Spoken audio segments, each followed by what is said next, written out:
Hello. And welcome to Film Bastards. Good morning, good afternoon, good evening, and welcome to episode 621 of Film Bastards. My name is Ian, and as always, I'm joined by... Becky. Hello, everyone. Mark, hello, everybody. Hello, one and all. We hope you're well. Apologies for the interruption or the delay in getting this episode out. There'll probably be a similar delay next time round. I assume we'll probably go back to Wednesday next time, guys. I think so, yeah. Yeah, so, kind of work schedules and whatnot. So, coming up on this week's show, we've just got the one review. We're going to do slightly catch up on The Bride before it disappears out of the consciousnesses of everyone everywhere. That film has made $11 million in the US. Ooh. Like, what the fuck? Yeah, but we'll talk about it. We were going to do How to Make a Killing, but I had very limited availability for it this weekend, and then something came up. So unfortunately, no How to Make a Killing. But we will talk some trailers. We've got, I assume, a fair bit of what we watched, and all the usual stuff. Guys, Oscars. What's anything going on with that? Are you recording or are you doing it tonight? Yeah, we're gonna Oscar-bation tonight, aren't we? I think it's helped us set a bit, like, because I am at work tomorrow, but I'm on a late, so I don't start till 12:30. And it's helped that the Oscars have made the ceremony an hour shorter and have pulled it so it starts at UK time, midnight, rather than the 1am it used to start at. Because it used to be like 1am till about 4:30ish. Now it's 12 to about 2:30ish. Yeah, that ain't bad. I'll be honest, if it wasn't for the fact I've got to do the school run tomorrow morning, I maybe would have just done it. Yeah, but I'm looking forward to it. Apparently, there's only literally 2 musical numbers. Yeah, they're just doing the Sinners one and the K-pop Demon Hunters one. Yeah, which is probably wise. Yeah. I know Diane Warren's pissed off about that, but yeah. Yeah, go and make another documentary about it and then nominate yourself. Yeah, quite. The K-pop Demon Hunters thing at the Brits was good, to be fair. It was, yeah. It'll be a banger of a musical number. It'll be great. I mean, it's obviously we're recording this pre-Oscars.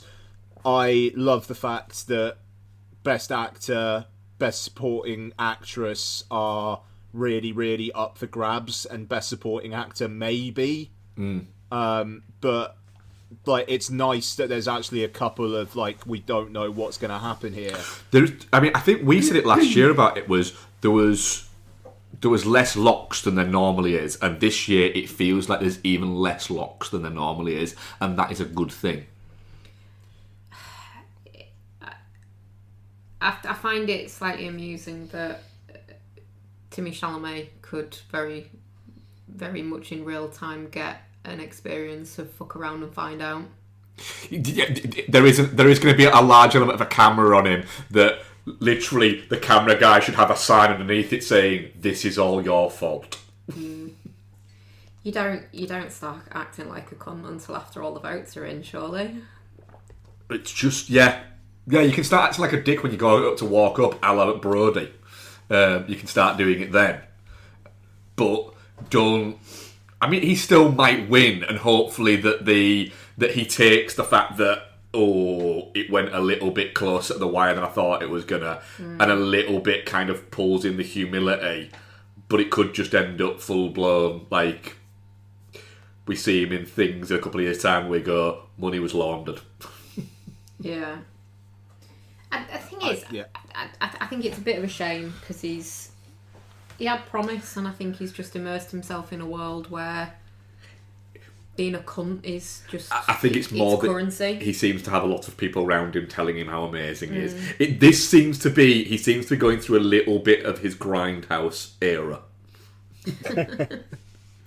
Yeah, and it's just there's a lot of people telling him how fucking amazing he is, and it just maybe needs somebody to go knock him on the nose, and this might be it. But I think also it's helped by the fact that, let's be honest, Michael B. Jordan is a very classy act of a guy. He is a very...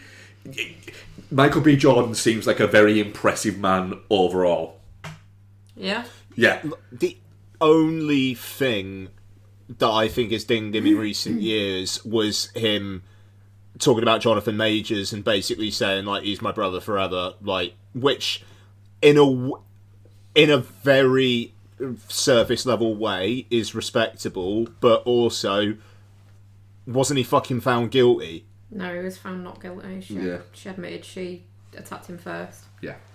Hey, Yeah. Jonathan Majors? Yeah. Hey, no. I feel like I've had a stroke. Really?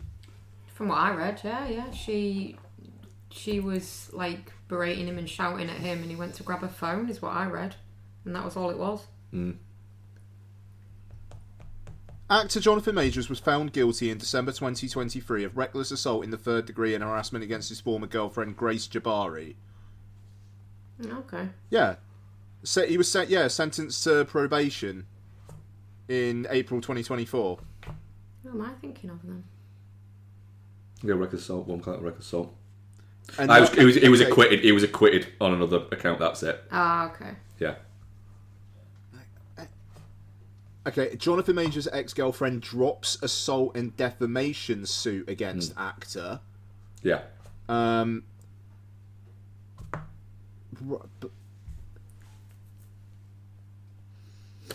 think we can say... Okay, so basically she drops another thing against him, but the other thing against him, he was found guilty. Yeah. Ah, okay. It's... Yeah, that is the only one, but I think that he just... In general, I just think he comes across...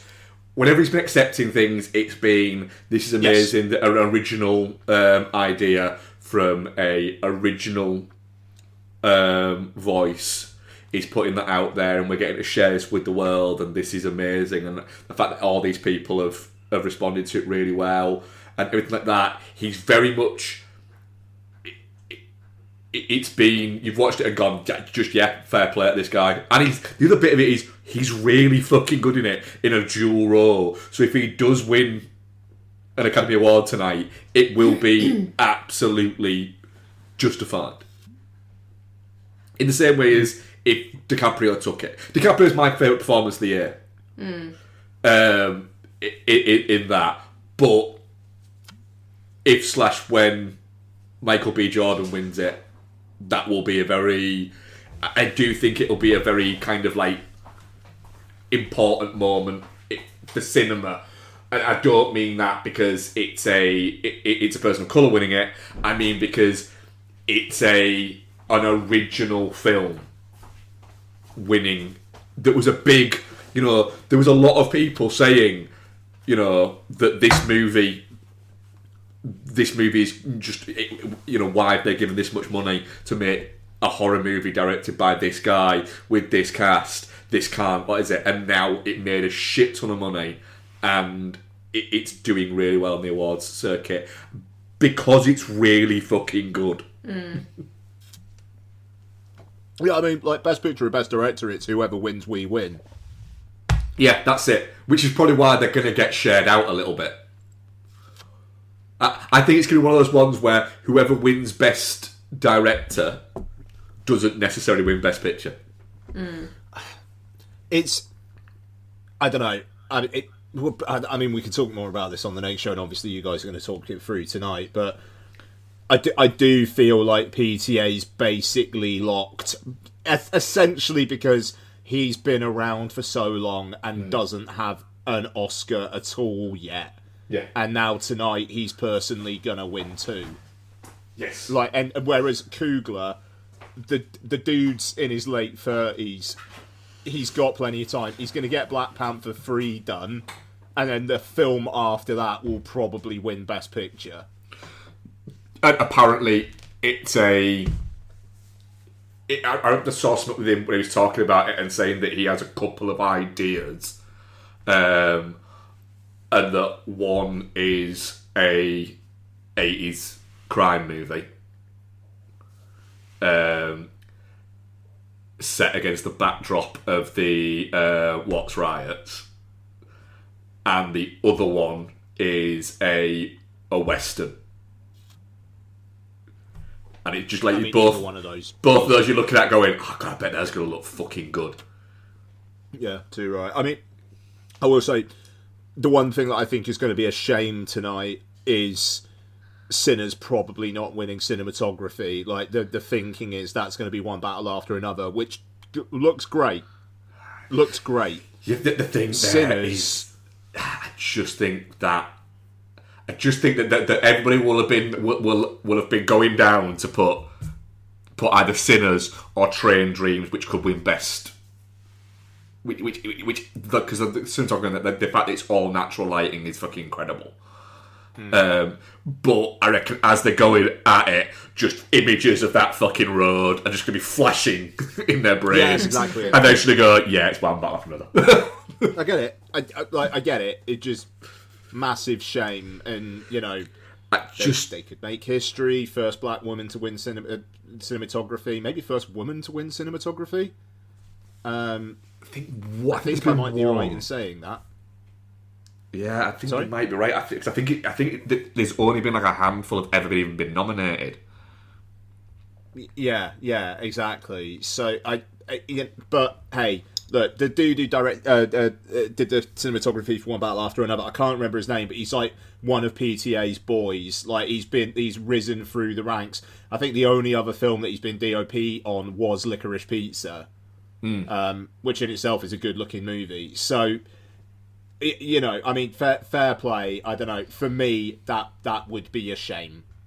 But there we are. Anyway, you guys will talk about it in Oscarbation. We will have that up pretty soon, basically, because I want to listen to it. And obviously we'll talk more about the Oscars next week. I will just say I'd ask as well, any interest in seeing Tarantino's West End play a trouser-dropping farce in the classic British tradition called The Popinjay Cavalier? Yes and no. Like, yes, I'd quite like to go and see it. But also I'm a little bit worried that it's just going to be, he's got hiding the smell of his own farts again, hasn't he?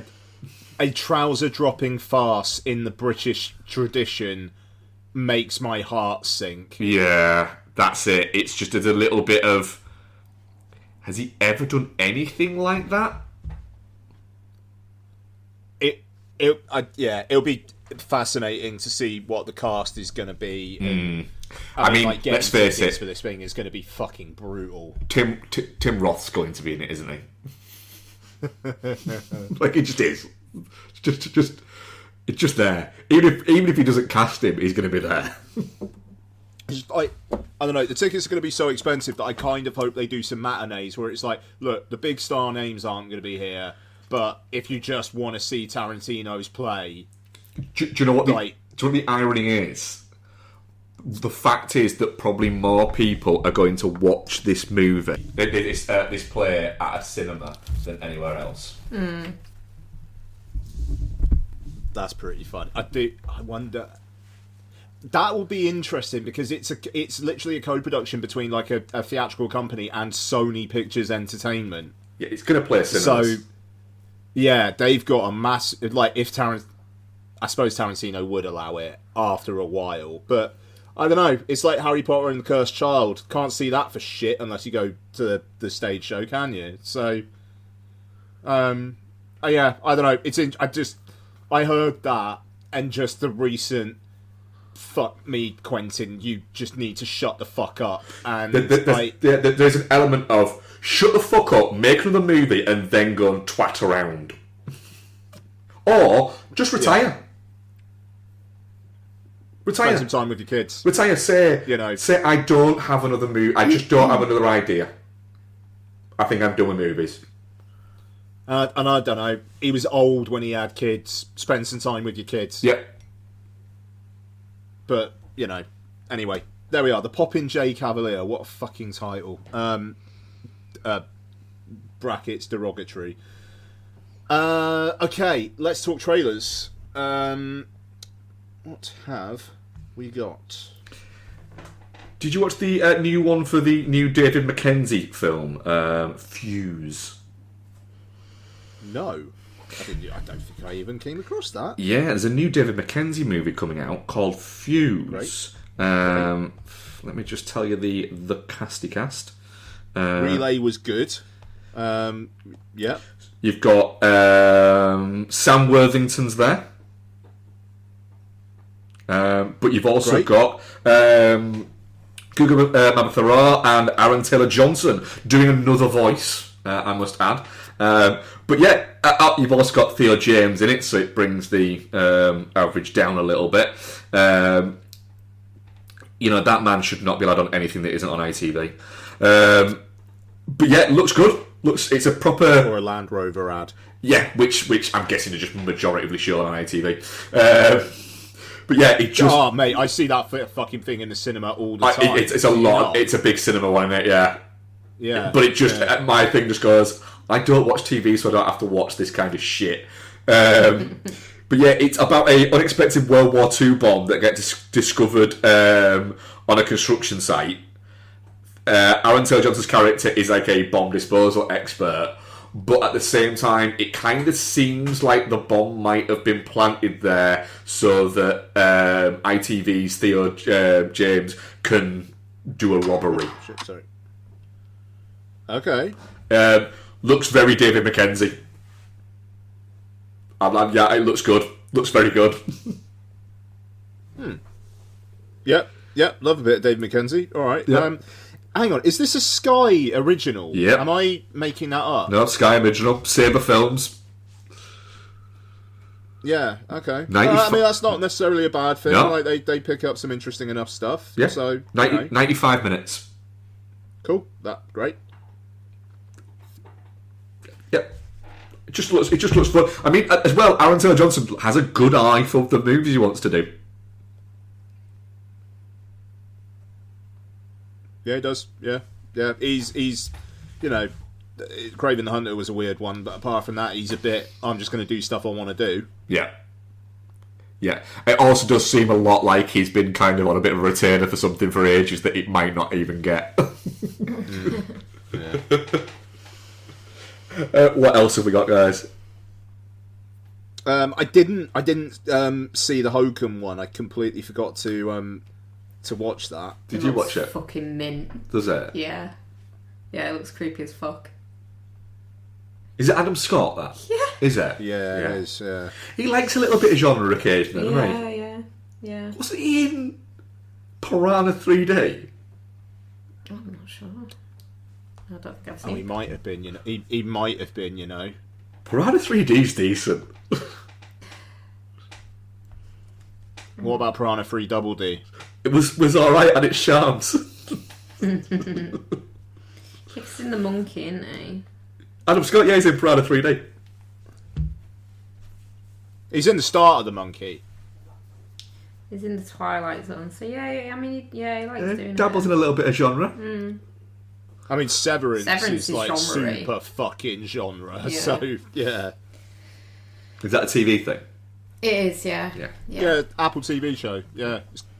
Basically, Oh, people mate. people go to work and have an It's inside good. brain and an outside brain. Yeah, I've heard about it.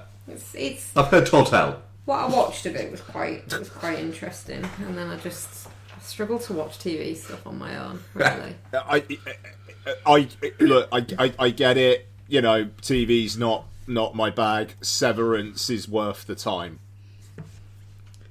Hokum looks. Does it look good? Looks good. Yeah, it looks creepy. Atmospheric as fuck. Fair. Some witchy shit. Hang on.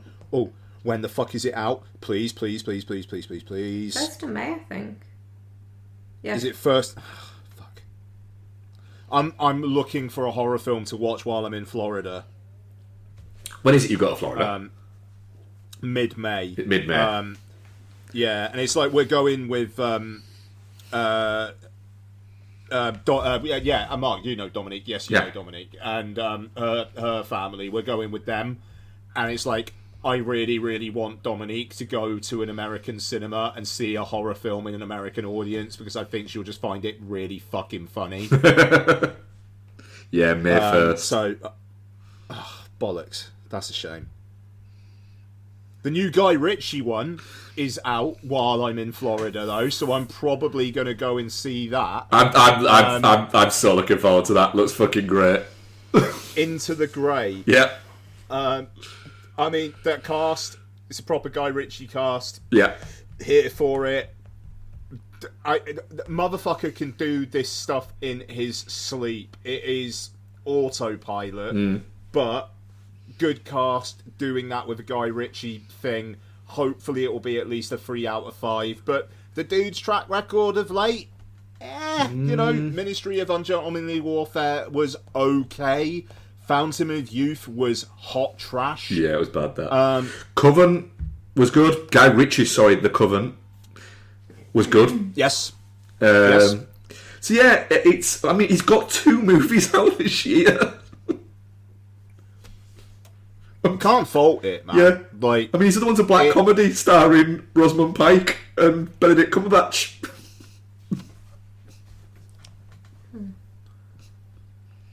Make that bag. Yeah. You know, I don't think he produces any of these things. I think he just directs them, takes a nice fucking fee for directing, and fucks off. Yeah, has some fun with his mates. Off he goes. That's it. You know, I think he does produce all of them, but I don't think it's his production company. Okay. Well, yeah. Okay. So it's one of those. But he's very much like. I saw an interview with somebody was asking about it and said, "Why are you doing so much?" And he just said, "I like being on a movie set. I like it. I like being around actors. I like being that. You know, I enjoy it. Why not? I treat it like a job." Was it you who said that he uses that steak cooking thing that was in The Gentleman on set and just cooks steaks for people? Yeah, he has like he shoots a lot of his movies in like properties that he owns. So like the steak thing there, the back of the house, it's his house. The pub in The Gentleman fucking life is his pub. And it isn't advertised all round, so he's getting people to go to his pub. It's just he's going to shoot it in his pub because he can close his pub for a week and shoot a movie. I've heard his pub's all right, man. Yeah, and apparently it sounds, but like stuff like he does that. I think there's bits shot in one of the movies where it is again it's his apartment in LA that it's shot in, and it's just this is how we can keep a little bit of cost down, but as well, you know. Shoot it there. You know, productions are smaller than they were because of technology. You know, why not? Fuck it. He clearly enjoys it. He doesn't need the money. He still gets like fucking 20 million quid a year off fucking Madonna for not saying all they're crazy. I'd rather watch 2 Guy Ritchie films a year than 2 Captain Longlegs films a year. Yep. What's his name? Perkins. Osgood Perkins. Yep. Yeah, that's it. And I guarantee you will have more fun. I tell you what, it's kind of depressing that part of our brains retains the fact that Osgood Perkins directed all those films. It's like you could learn a bit of a foreign language. Like there's a bit of Italian that's not sticking in my brain because I remember Osgood Perkins. I'm kind of alright with that with the movie stuff. I suppose so. I don't. I don't know. I don't really need to know all the highway code. Nah, most of it's just advisory anyway. Yeah. I'd put him in my recycling bin if I could, though. just drop it down in there. I don't know, man. Yeah, I mean, it just makes that noise like. Sorry, Bags. There's significantly more shit Guy Ritchie films recently than Osgood Perkins. Yeah, but you've had more fun. No. Well, I did, and that's what's more important. Keeper's really good. Monkey's really fun. Dude made Snatch. Longlegs shit. Yeah, fucking 300 million years ago. What's he done lately? I know, but he gave us sit down and shut up, you big bold fuck. He gave us. He ain't exactly inconspicuous, is he? You know, like. I'm just Guy Ritchie. He's my guy for life because of Snatch. And you really like The Gentleman. You did. You really liked The Which Gentleman. one's The Gentleman? The one with Charlie Hunnam Matthew in it? McConaughey. Yeah, Matthew McConaughey and Charlie Hunnam in it. Yeah. I'm Michelle Dockery. I talk like this for the whole film. Fountain of Youth was horrible. Fountain of Youth was shit. Yeah. And Gentlemanly Warfare was crap. I didn't watch The Covenant, so I can't comment on I that. didn't mind The Gentleman Warfare. Covenant was good. That Rudiger was alright. thing that he did was shit. I thought it was alright. No, it was. That was good. Yeah, it was good. Okay. It's just not my What bag. else have we got? I'm trying to think. Actually, I've not actually seen that much mean, else trailer-wise. There's a big one. Oh yeah. The first big disclosure day. Bex maybe was about to say something. I was just going to say, did either of you watch that Obsession one? Oh yes, yeah. Yeah. Yeah, from director Curry Barker, where it's like, who the fuck's Curry Barker? Yeah. Yeah. My thing there was, that's not a real name. And that. Like, that's made up. That's somebody else. That's somebody having a laugh. Looks quite poor. Yeah, This up Obsession. for it. Like, why not? Do you not like the look of When's it? this out? No, You don't like the look of it? no, it looks Fucking weak. hell. I think it looks fun. That's fair. That's fair. Nah, it just seems a bit drippy. Before we do, what's it? Oh, he's one of the milk and cereal guys. Disclosure Day. Cool. I don't know what that is, but carry on. No, that No, movie the that I thing, tried to get you the to thing watch, that Bex tried to get us to watch, and yeah. that you both dipped on. Yeah, because it's on Yeah, YouTube. kind of did. Don't like watching movies on YouTube. It's good though. Feels weird. That's fine. Mild, like, I'm just saying it because I've got 3 separate things on the that are not trailers, but are 3 separate bits on the Rotten Tomatoes trailers thing that I used to watch trailers on YouTube. There's 3 separate thumbnails for various Michael things. I really, really wish Coleman Domingo A wasn't in this, and B wasn't so like out there. I'm in this, like his. I hope that one day Paris Jackson does decide to watch this and, gets an enjoyment out of it and fulfillment out of seeing her father's story on screen. And it's a bit like, mate, fucking just stop talking. Like, especially there. Like, you're playing his dad. It is about her dad. Like, maybe that's not the person to tell off about being like, no, I'm not going to go and watch that fucking movie. Yeah.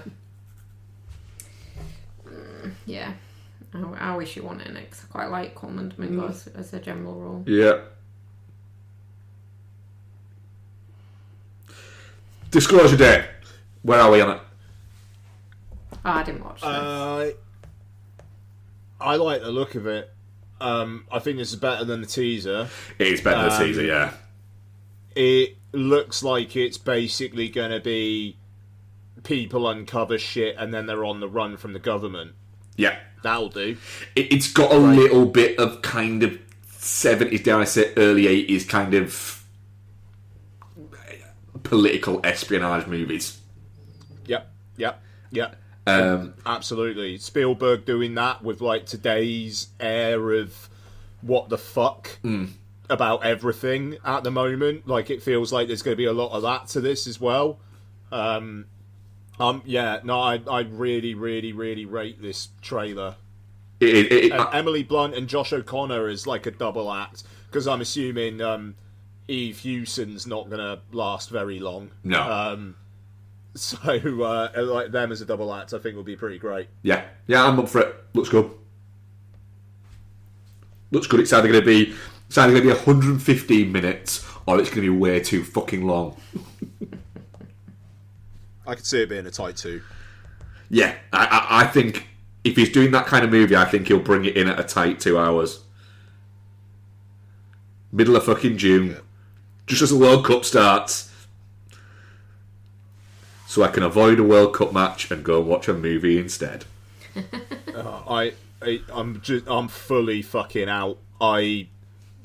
like I said last time, I have really disconnected from football, and it feels fine. I'm very much not looking forward to having to boycott my second World Cup in a fucking row, and then having to go. But it's all right because I can watch the. Oh yeah. What? 2030. It's in fucking Saudi Arabia, isn't it? Oh, is it? Yeah. I feel like 12 years without a fucking World. Be 16 years without a World Cup. sad times. Yeah. Well, Painful having principles, isn't it? It fucking is. I mean, F1 at the moment, it's basically everybody apart from the Ferrari and Mercedes saying that it's like Mario Kart and just being whiny little fucking bitches about everything. It's really, really, like, I actually didn't wake up for the start of the Grand Prix this morning. Oh, the China one. Yeah, I woke up at like 5 to 7. The race started at 7. I was like, fuck it, I'm just gonna go back to sleep. Woke up at 8, watched the last half hour, which was cracking. Like, Kimi Antonelli, like, won his first Grand Prix. He's 19 years old. It was cool to see, but like Max Verstappen, just like, even he's saying, oh, it's not to do with the fact that I'm not winning. I'd be saying this if I was winning, but the cars are shit and it's like Mario Kart and blah blah blah. Get over it. Sorry, you paid how much? Like, do not care. He's saying, like, if you like this, you don't know what racing is. Fuck off. If you were winning, you would not be saying that. Sorry, you wouldn't. So you, if the car was better, so you don't think it's racing, and you don't like the new what is it? Are you gonna give some of the money back? Quit. Yeah, like it. Yeah. So the next World Cup, the next 2030 is actually the Morocco Spain one. Morocco, Portugal, Spain, and then 34 is Saudi. 34 is Saudi. So I'll get one. I'll get one in a 16-year period. Yeah. Oh, babe. Yeah. It made you sad. Yeah, I fucking love the World Cup. I love the World Cup. It's going to be shite. It's going to be fucking awful. Honestly, it won't happen, but somebody needs to punch Gianfranco Infantino on the fucking nose every time he speaks. Because the fact that Iran are basically saying we don't think it's safe for us to play in the World Cup, and Trump's going, me neither. And Infantino's saying, we will put sanctions on Iran if they don't turn up to the World Cup. It's like, mate, fucking hell. What? You're a fucking Swiss lawyer. Fuck off away from football, you absolute parasitical little twat. Wasn't Trump basically... Didn't he say, basically, like, he doesn't think they'd be safe in the US? Which, yeah, it is probably a security concern to have Iran play in the World Cup in the US right now. For both sides. I'm not just saying, for both sides. The genuineness of it, and it will not happen, and mild tangent, we will get back on the movies in a second, but the World Cup should not happen in that country this year. It is too volatile a state for the World Cup to happen in that country this year. It is a terrible idea. There are always, and it isn't unprecedented, this has happened before, within living memory, where World Cups have been switched at the last moment. There are other nations that are already pre-prepared to take it on board and to host it at literally a drop of a hat. But it will not happen. It will happen in the US. It will be an absolute unmitigated disaster. FIFA in the US will tell you it is the greatest World Cup that has ever happened. And yet we will see via videos out of our very own eyes that it's not. Yeah.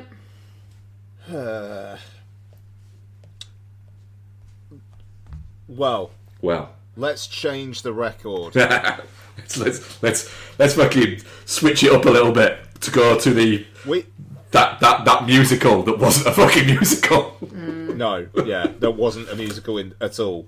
Right, The Bride! Exclamation mark, is directed by Maggie Gyllenhaal. I love the fact that IMDb just says writers. Maggie Gyllenhaal, Mary Shelley. Yeah. Great stuff. Starring Jessie Buckley, Christian Bale, Annette Bening, Jake Gyllenhaal, Penelope Cruz, and Peter Sarsgaard. In 1930s Chicago, Frankenstein asks Dr. Euphronius to help create a companion. They give life to a murdered woman as the bride, sparking romance, police interest, and radical social change. What they don't tell you, all spoilers all the time, is that before the woman is... I don't think she's murdered. It's kind of accidental, even though then the film later on seems to say that it wasn't. Even though in the moment, it was kind of like she was reacting to something and then slipped. Am I remembering that right? They push her down the stairs. Yeah. Oh, did... Okay, alright, fine. In that moment, though, 5 minutes before, she's been possessed by Mary Shelley. So she's been possessed by Mary Shelley... But Frankenstein's monster exists in the world, even though she's been possessed by Mary Shelley. Yeah. Yeah. Yeah. Yeah.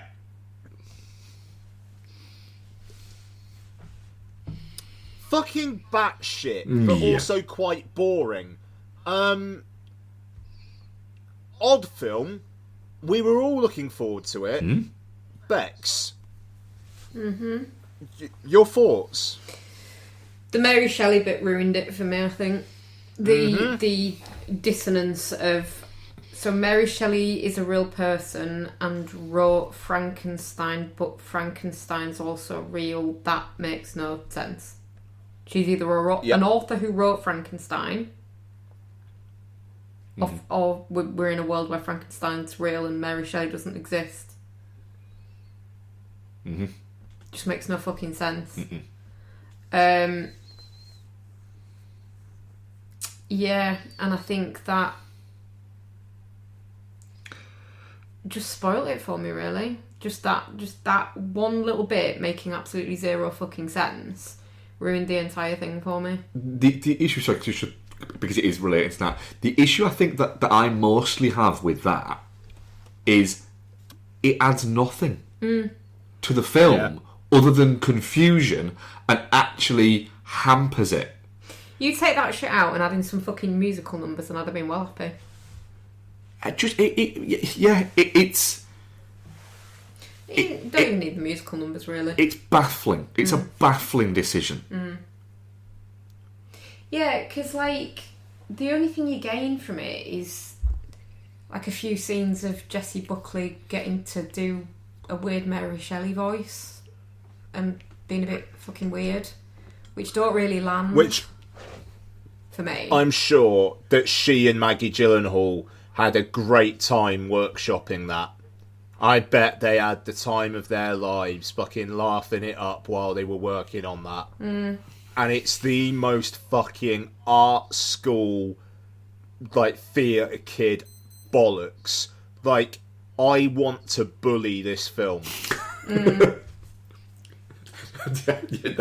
That's deserves to get its lunch stamped on. Yeah. Like, I want to flush its head down the toilet. Yeah, I really disappointed, to be honest. Really disappointed. I think everyone that's in it's pretty good. I probably would say Jessie Buckley's the weakest for me because of the Mary Shelley stuff. I think she's great when she's just been Ida. I quite like the Mary Shelley voice. Yeah, of course she did, because it's fucking posh. Posh and batshit. That's kind of your thing. I think Penelope Cruz and her awful hair are really good in it. I think Annette Bening's actually really good in it. Christian Bale obviously is good in it. I think she's good in it when she's Ida. I just don't think she's very good in it when she's doing... And the whole Mary Shelley thing is just... Every time it happens, it pulls you out of the story, the narrative flow of Frankenstein and his bride. It feels there's some really clumsily handled political stuff in it, which is just shit. About, like... like the fucking Me Too. Me too. Me too. It's just shit, and and then just amateurish, really amateurish. Which do you know what? Fool me once, shame on you. Fool me twice, shame on me. Maggie Gyllenhaal's last film, I didn't like either, so maybe I should have realised. I mean, to be fair, it is incredibly different from her first film. It is, yeah. But if you're looking at talent, there's not much of that on display in Lost Daughter either. Okay. So yeah. Yeah. Just before Mark, the whole political stuff in it as well. Literally, what you get, that one scene in the ballroom, which kind of sets that up. You get one montage where it's like, oh, a bunch of copycat people are doing stuff, and then that's not mentioned again. And then you get the weird bit during the credits where it's like, did you guys see that? It's like in a club or something. It's kind of like panning round, and it's like women with the makeup and whatnot. Didn't see that. I didn't know there was mid credits. I checked, and what I had said it was. While the credits are like playing, it's just going around this club. No one's saying anything. It's just like people posing for the camera, and it literally felt like a deleted scene that was more about that plot that they didn't have time for because the film was too long, and they just stuck it in the mid-credits. But that basically means that you've got an entire whole kind of like she inspires a revolution thing. That it's like, she does? It'd been nice if that had been part of the movie. Yeah. Mark, your thoughts? I'm going to echo a little bit of what you guys said. The thing is, I think Buckley. I both agree with what Ian's saying there in the fact that it is that I do agree that when they've been sort of workshopping it and round tabling it to kind of line read it and bits like that, there will have been an awful lot of this is going to be amazing. It's going to be amazing. Very impressed with themselves, people. But I do think that there is an element of a skill to it. The flipping is really quite well done. I just don't think it needs to be there. And this is the issue that I have with the entire movie, is it's very rare any two people that are on screen together, or any two combinations of people that are on screen together, seem like they're in the same movie. Yeah. They all seem like they're in different movies. So when you've got Jessie Buckley in scenes with Annette Bening and Christian Bale, she feels like she's in a different movie to what they're in. But then when you've got scenes with Jessie Buckley and Christian Bale together, they feel like they're in a different movie to the movie that, for instance, Penelope Cruz and Peter Sarsgaard are in. Surprise casting there. And then, you know, you've got when again when you have Bale and he's doing scenes with Gyllenhaal, it's like, what? Where has this come from? Yeah, it's an absolute fucking mess. It's just, there's so much thrown at it, but it's almost like you're going. Mike Gyllenhaal's saying, I'm going to throw so much at it that it's whatever sticks, and it's like, these are socks. They're not going to stick to it. That's a wall. They're just going to bounce off it, mate. And then she just keeps running, going, you keep throwing them. Yeah, it's whatever sticks, it'll work. Yeah, cool. Let's walk away. Let's just walk away. We've already given her the money. And it's one of those things where, I think I said it to Ian by a message, that somewhere within this 125-minute movie, there is a 90-minute genre pick that is really fucking fun, right? And then also as well, somewhere there is a 3-hour cut that is really good, or that has the potential to be really good, or at least just expands coherent on things that are just dropped. But we were absolutely 100% told at points that this was that this had musical elements. There is one scene that is possibly touching it being a musical, and even that makes no fucking sense. No. At all. No, yeah. How is she?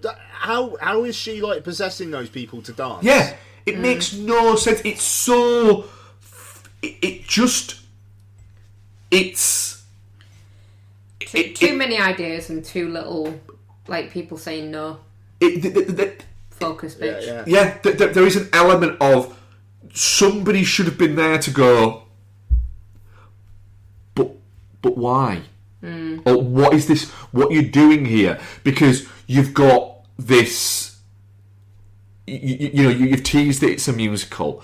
You've got the Mary Shelley thing, but like you said in there, the confusingness of it. But wait, Frankenstein's real within this world, but Mary Shelley wrote it. Right? Okay, I can just about get involved with that. But then there's this Bonnie and Clyde element that we get that happens, but we don't actually get to see it. We just get to see them driving down roads and all these crimes going off in swirling newspapers. Yeah, and it all just feels a little bit like, genuinely, where did the 90 million go? Well, apparently it was all shot in New York, which is insanely expensive. Then, but why? And I will say, yeah. Do you get any fucking sense whatsoever that this was shot on in real locations? No. Like, actually in New York? No, not at all. No, and you look at it and go, it's one of those. You know the David and Victoria meme thing that goes round, where it's telling the truth. Yeah, tell the truth. And yeah. there's almost a little bit of a tell the truth. Is it because you live there? Well, no, it's because we want to get the authentic feel of New York and all that. That's like, right, okay, I thought it was set in Chicago. Yeah, I did. Because if you're going to do that, a Prohibition area, you set it in fucking Chicago. Yeah. Is it because you live there? It just, like, this is a film that looks like it was shot in a studio. Yeah, it does. Yeah, it does. Apart from the driving bits. It does. And, like, I think the cinematography is actually alright. Yeah. But it looks artificial, but in a way that feels intentional. Yeah, there's not a problem with that. Like, it's a stylistic choice. But it's supposed to have that kind of, that harking back to Hammer films and bits like that, which were incredibly stage shot.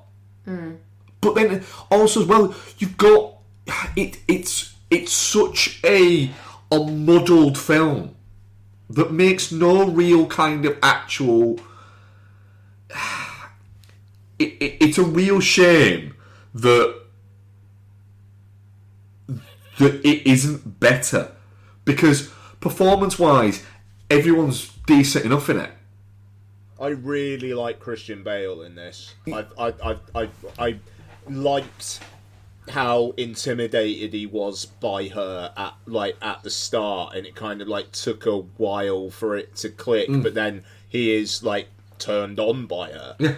You know, and like I thought that was really, really well played. But the other bit there is the Ida character is interesting. What if you had a bride and she was just fucking nuts? But the problem is, she's not. Because That's supposedly Mary Shelley. Mary Shelley, but Ida's also supposed to have a little bit of a side to her. But you don't spend enough time with her before she dies to actually see any of that. And then you've got, the whole, the inspired all these women to this revolution bit, but it's basically one little montage, and it just and genuinely, I was watching it just when that bit came on, and even the way it's shot and the way it looks, because it does change palette. when it's done like that. And I was just looking at it going, this doesn't exist if Joker didn't exist. Like, it don't. Yeah. And the issue there is, Joker did it better and it made more sense. This didn't need to have that. No. It's another. Do you know what this film is? I've just realised. Do you know what the film is? What?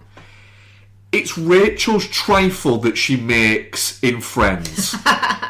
Yeah. Oh shit! Yeah. It is that, and occasionally you will get somebody who's Joey and will just genuinely like it.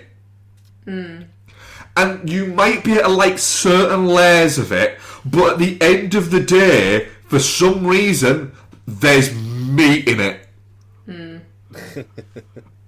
And no matter what, unless you are Joey, and by the way, I am often Joey. I am very well aware of that. But unless you are Joey, right? Oh, babe. You are. can't actually admit that you enjoy it. I'll be honest, I will probably watch The Bride at some point again. Yeah, well. So yeah, that's my Joey moment. We haven't even touched on the fact that Bale's character's called Frankenstein. Yeah, which they kind of do just kind of it's cover. his father's name, Yeah. right, like he says. Yeah, So, they do kind of cover that. Because Benning, shit, yeah, but Benning has points it no out, doesn't agency, she? but- yeah. But yeah, it's It's a swing and a miss. it is, but It's a project from someone that's been brought up incredibly privileged and not ever really had anyone tell her, are you sure you want to do that? It's a bit of a shit idea. And I mean, it's interesting because like Warner basically did this at a time like post Project Popcorn, which was their whole stick everything on HBO Max thing. They were like really, really desperate to get auteurs. You know, like Christopher Nolan very publicly was like, "I'm not fucking working with you again." So, and you know that's had some real. You know, they got Bong Joon-ho and he did Mickey 17, and it was a bit of a swing and a miss. But then you know, Coogler. PTA tonight, Yeah. you know, they're going to have a great night tonight. Yeah. This will, was like part of that. yeah, you know, they will look at it and go, out of the 4 or 5 movies that we did, that we've been successful. But yeah.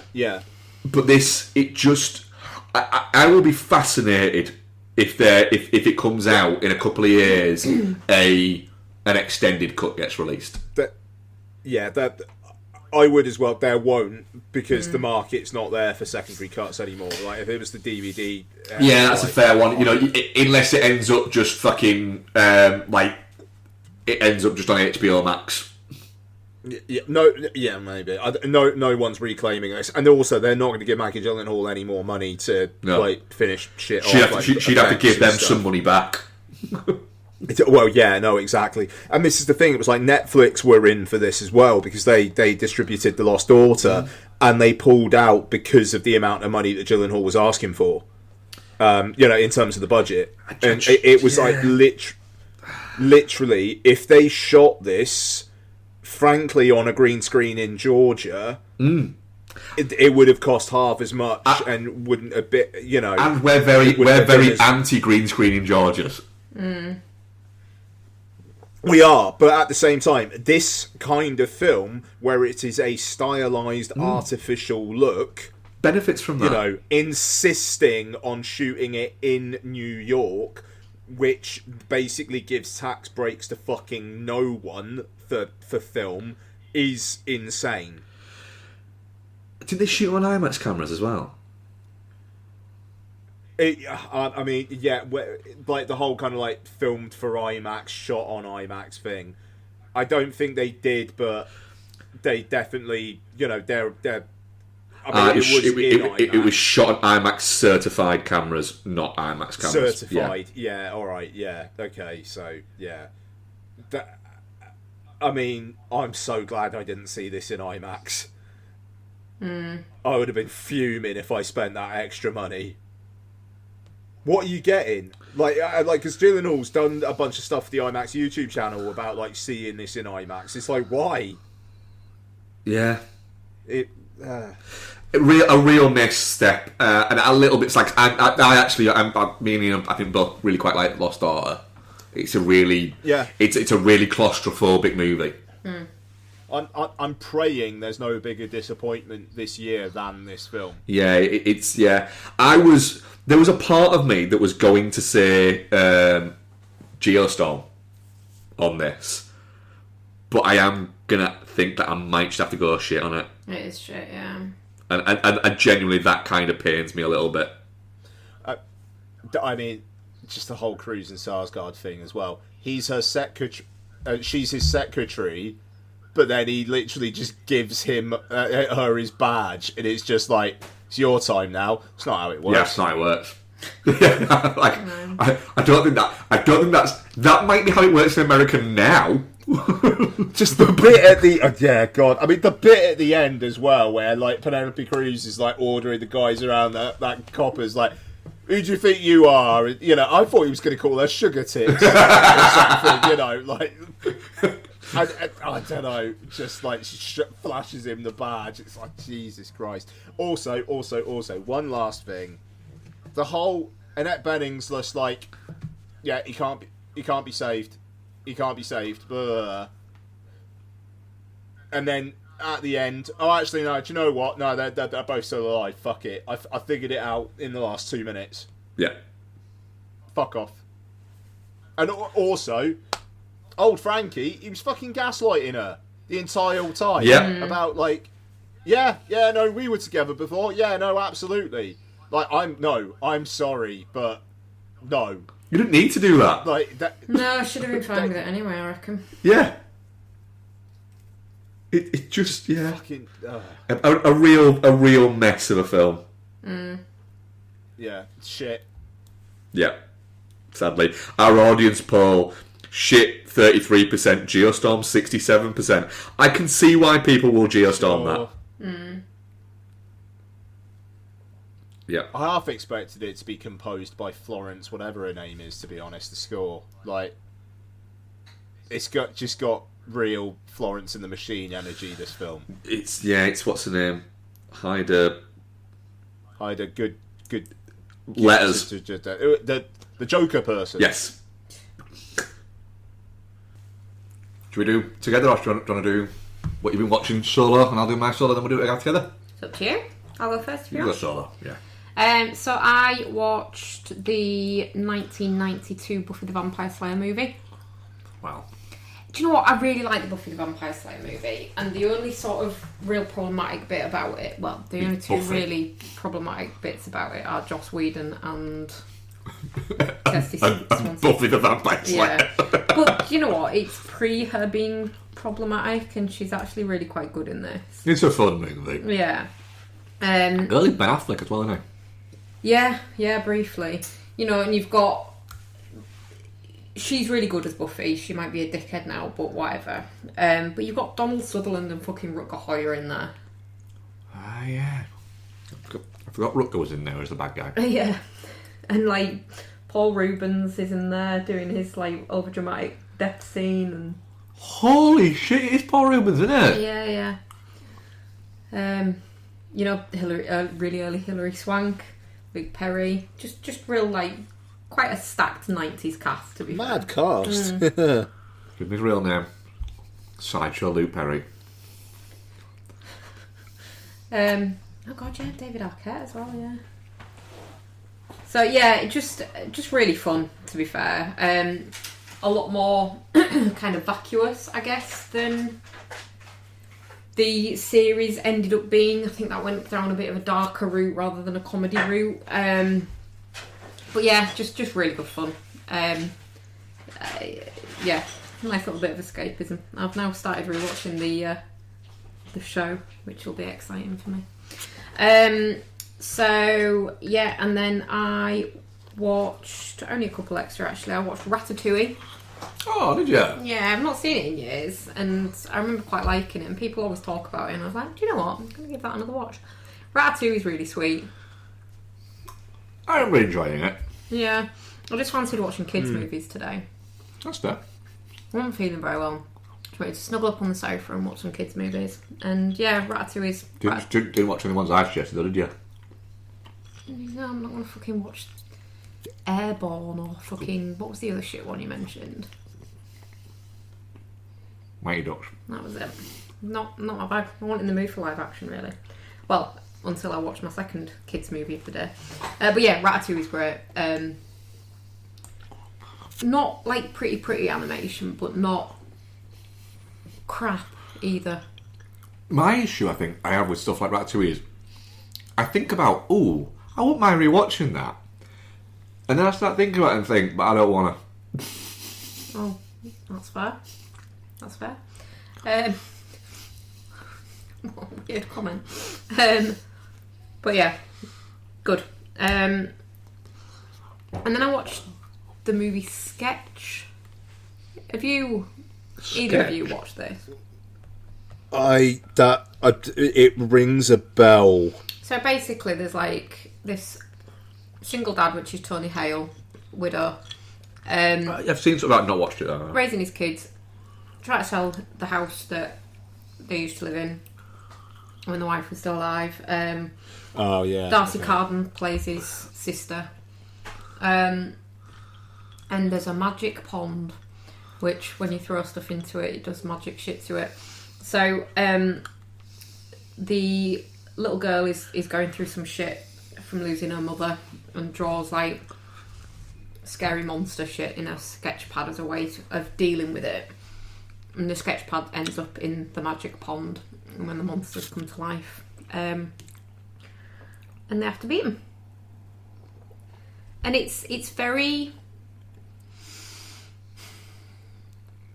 like all surface, but at the same time it's quite, I think if you've got maybe not super young kids but younger kids that are processing something, it's maybe quite a good one to kind of show them, because it's about like the grief process and how people deal with it in different ways and how it's unhealthy to just not deal with it at all. And yeah, it ends up being actually quite a sweet movie. It's deep without feeling preachy, I suppose. Good. Tony Hale's funny in it. Darcy Carden's funny in it as well, actually. Nice. I will watch it. There are two people I don't like watching. Why do you like Tony Hale? I can't not see him as what's it from Arrested Development Yeah. with his hand. That's fair. Buster Bluth. That's the one. And he was so annoying in that show. Yeah, he was. Yeah, he's good in this though. But yeah, good kid performances as well, actually. Cool. That's it for me. Oh. I'll do my solo, then we'll swing back round. I did watch Louis Theroux Inside the Manosphere, but that's a bigger conversation than I feel like we Did need you? to have tonight. Yeah, Oh. I told you I did. No, you didn't. Yeah, I did. I said, "Ooh, I watched that Inside the Manosphere. Have you seen any of it?" Oh, yeah. Oh, I'm not watching that. I think you did say you watched it. Yeah, it's quite interesting actually. Like, because obviously with these guys, what you tend to see of them is this heavily curated image that they want to portray, and then just seeing them all for the pathetic man babies that they actually are was quite interesting. I just wish it was done by somebody that wasn't fucking Louis Theroux. I think his style's quite good because he lets them expose themselves. But I also think that he's... I don't know. I just don't like his...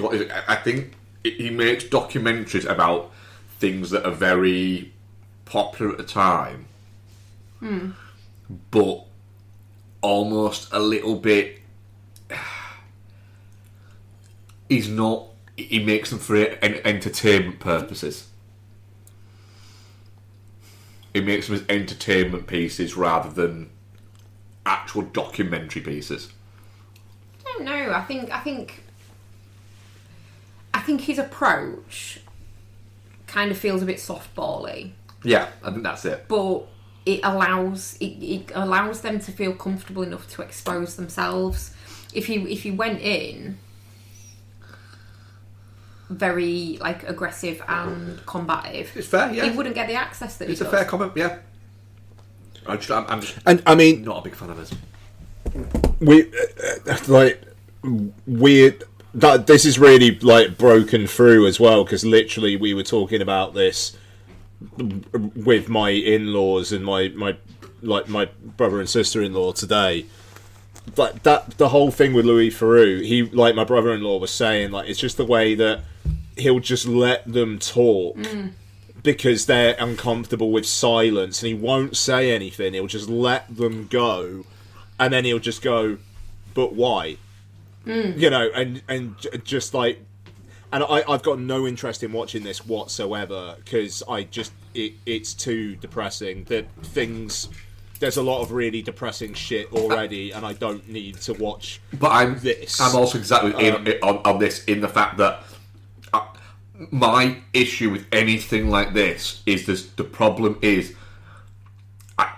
my thing is, if we just don't give it any oxygen at all, it goes away, and every little one of these little bits of it, just give it a little bit of oxygen and almost legitimise it, and that's the problem. Is it just? I feel like a little bit like, holy shit. This isn't going away though. It's getting worse. The cat is out of the bag with. I take your point there, Mark, but it's just like that route has failed. It's failed because with the Manosphere. Because unfortunately,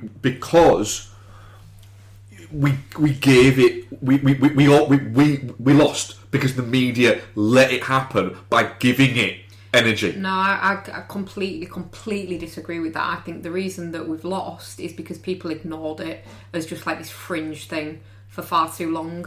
Parents didn't really know what was going on with it to like monitor kids' internet usage. It was just seen as this kooky thing that was happening on the internet. Oh, look at these fucking ridiculous people.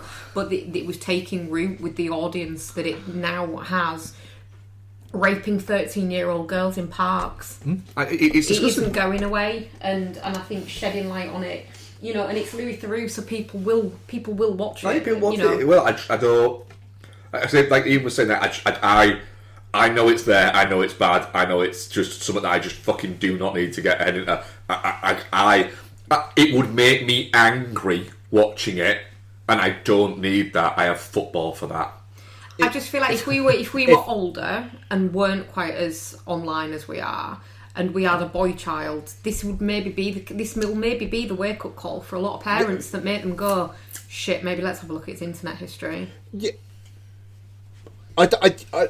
In defence of Mark, I don't think he's saying like this is pointless and like why does it exist. I agree with him, and just I don't have the mental health bandwidth to watch an hour and a half documentary about the Manosphere right now. Yeah, what I'm saying is, I'm not saying that it's not something we tackle. What I'm saying is, we shouldn't have let it get to the point where Louis Theroux is making a fucking documentary about it.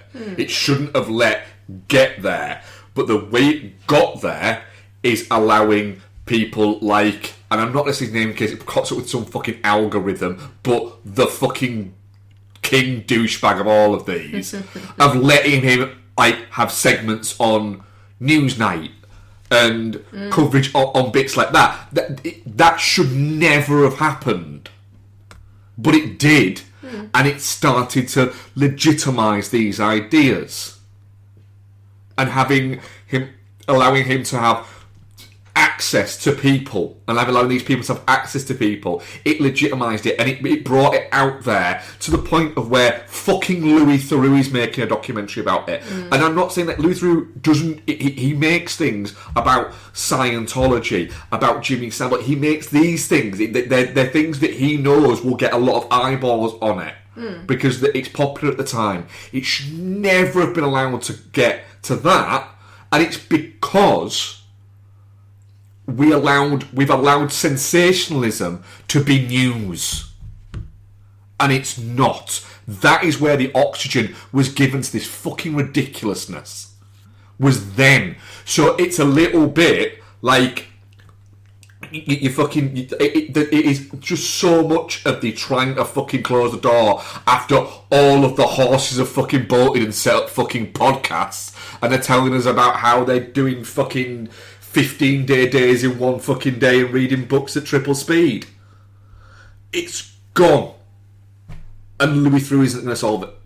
I'm not saying he's going to solve it, but if it gets shining a light, yeah, it shines a light on it, and it wakes people up to something that they're maybe not aware of. And I think my issue is in saying what Ian's saying there.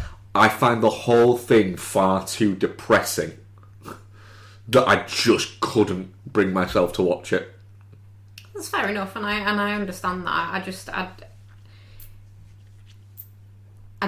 don't think hiding from it is the answer. I'm not hiding from it. It's there.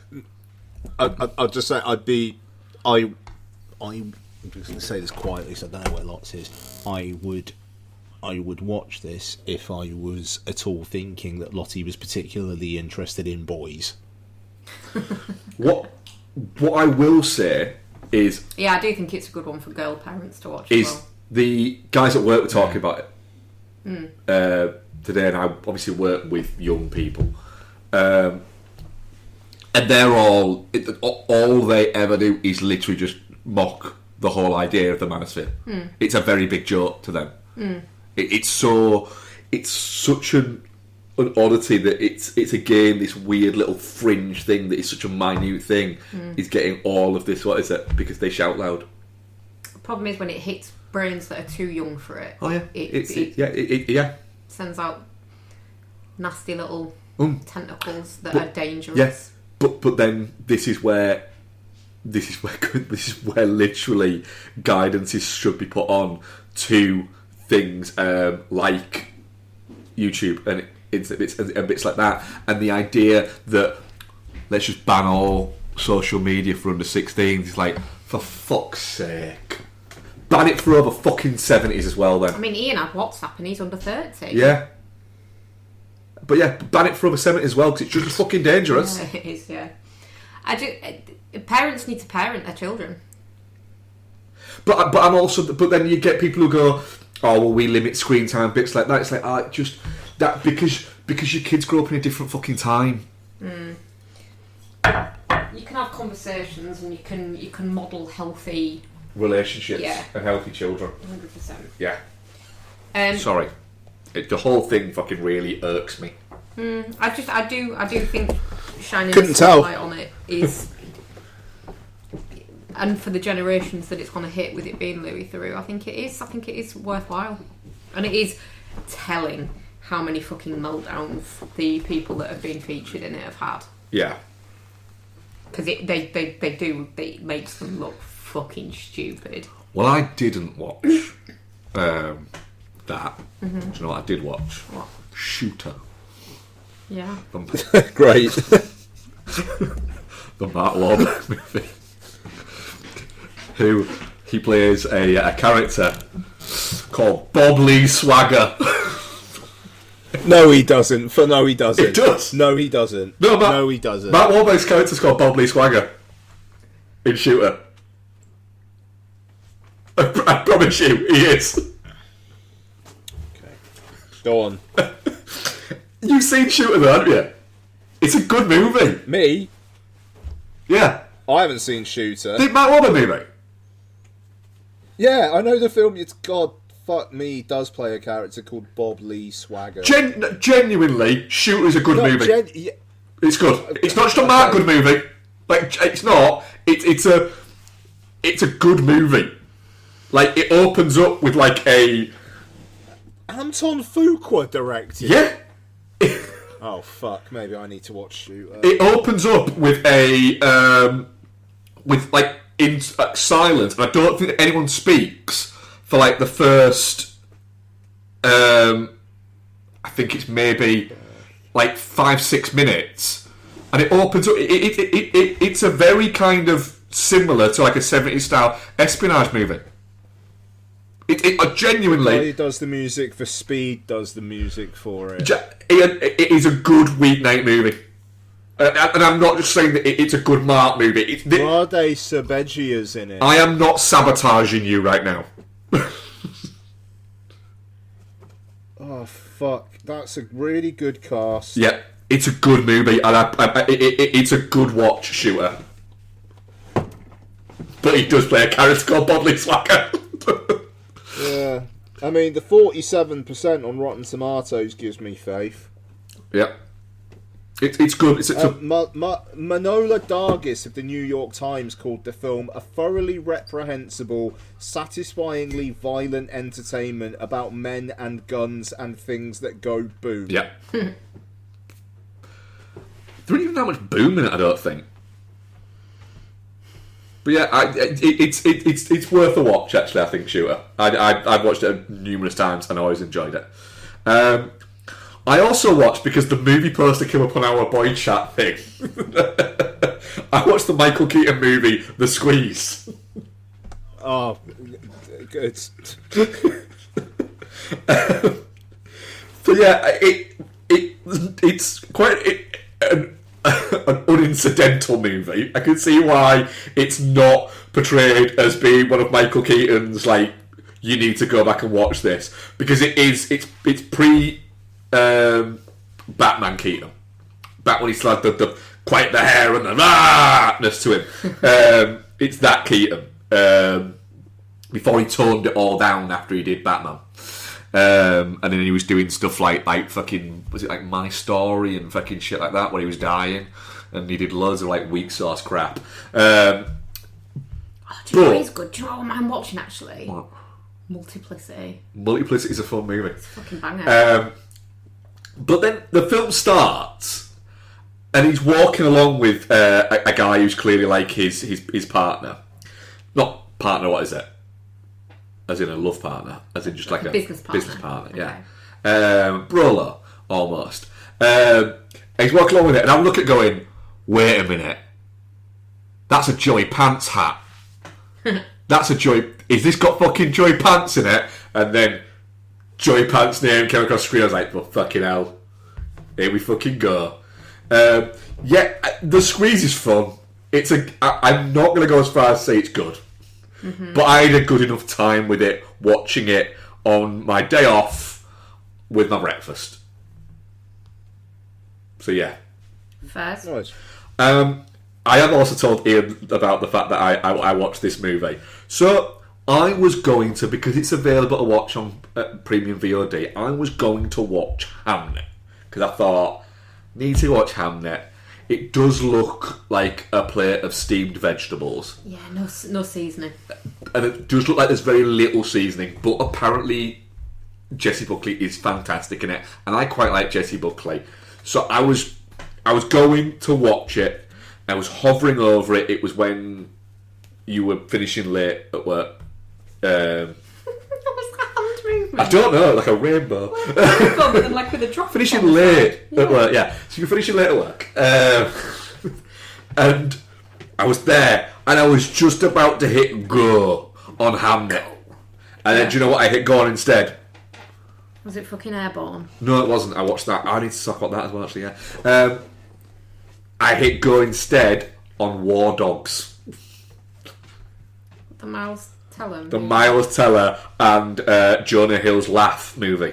Oh, so that's where the suggestion for one of the ones we watched together Yes, came it from. is.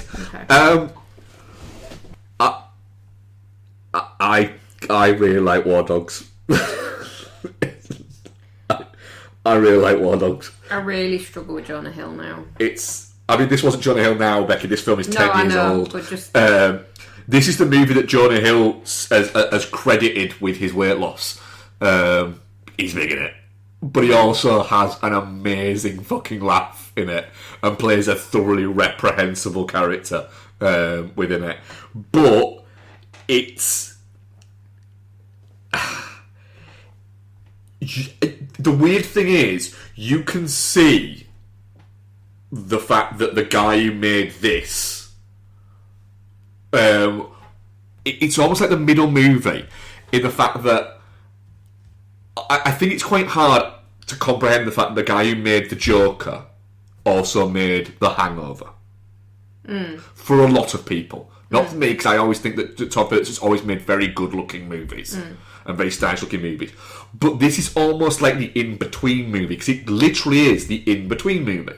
It's the movie he made after he finished the Hangover movies and before he made Joker. Yeah. You can see that this is, because it has a lot of very just good-looking scenes within it. And good-looking, like, there's little bits where you're going, you've got that, you've used that there. And I think that genuinely that the third Hangover movie is a great-looking movie. But it's fun, the characters are fun, it's the ridiculousness of them.